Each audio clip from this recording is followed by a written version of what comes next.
यह नौकरी पाने की बहुत इच्छा हो रही है। और भी कई बेहतरीन सुविधाएं हैं, जैसे यहाँ कोई बॉस नहीं होगा, आप पूरी तरह अकेले होंगे और अपनी मर्जी से सो सकते हैं, मछली पकड़ सकते हैं, जो मन चाहे कर सकते हैं। आपका काम सिर्फ यह देखना होगा कि लाइट हाउस की लाइट सही से जल रही है या नहीं। अगर कभी बंद हो जाए तो फिर से ऑन कर देना है। बस आपको और कुछ भी नहीं करना होगा। पूरे दिन बस पैर पर पैर रखकर आराम से सो सकते हैं। लेकिन मजेदार बात यह है कि इतनी सारी सुविधाएं होने के बावजूद ये दुनिया की सबसे डरावनी नौकरियों में से एक है, क्योंकि यह लाइट हाउस ठीक समंदर के बीचों बीच बना हुआ है। यहाँ रहते हुए आप किसी से संपर्क नहीं कर पाएंगे। अकेलापन हमेशा आपको घेरे रहेगा।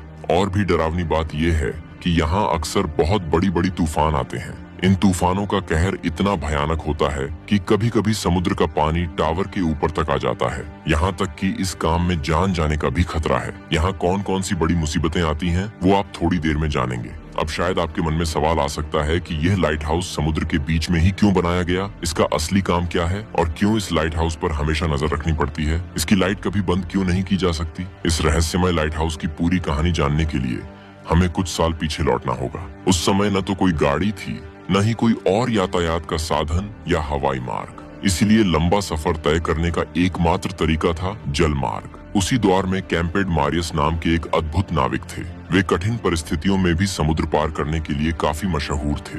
एक बार उन्होंने समुद्र के बीच एक बेहद अंधेरी जगह पार की थी। तभी जहाज समुद्र के नीचे छिपे कुछ पत्थरों से टकरा गया। उस समय जहाज काठ से बनाए जाते थे, जिससे जहाज के नीचे बहुत आसानी से दरार पड़ जाती थी।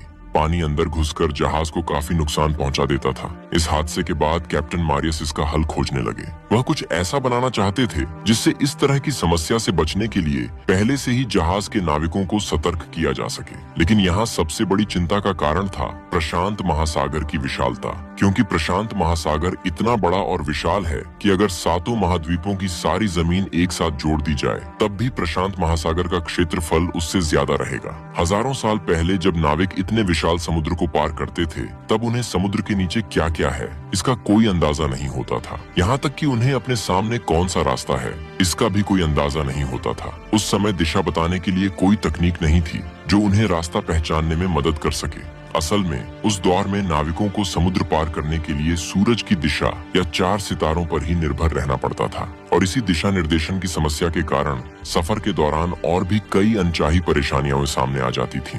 ऐसा ही कुछ कैप्टन एलिस के साथ भी हुआ था। एक बार कैप्टन एलिस अपने नाविकों के साथ प्रशांत महासागर पार कर रहे थे। एक रात अचानक तेज तूफान आ गया। पूरा आसमान काले बादलों से ढक गया और सारे तारे भी बादलों के नीचे छुप गए। इस वजह से भयंकर तूफान के बीच वे रास्ता खो बैठे। जब सुबह हुई तो उन्होंने देखा कि वे विशाल समुद्र के बीचों बीच खो गए हैं। उनके पास खाने के लिए कुछ भी नहीं था, न पानी न खाना। भूख और प्यास से नाविकों की हालत बहुत खराब हो गई। वे समुद्र के इतने पानी के बीच भी प्यास से तड़प रहे थे। यहाँ तक कि कई नाविकों की मौत भी हो गई। बहुत मुश्किलों के बाद कैप्टन को किनारे का रास्ता मिला। इसी घटना के बाद असल में लाइट हाउस बनाने की शुरुआत हुई। मिस्र के भूमध्य सागर के किनारे बसा था अलेक्जेंड्रिया। उस समय वहाँ के शासक थे टॉलेमी II फिलाडेल्फस। लेकिन उस राज्य के लिए सबसे बड़ी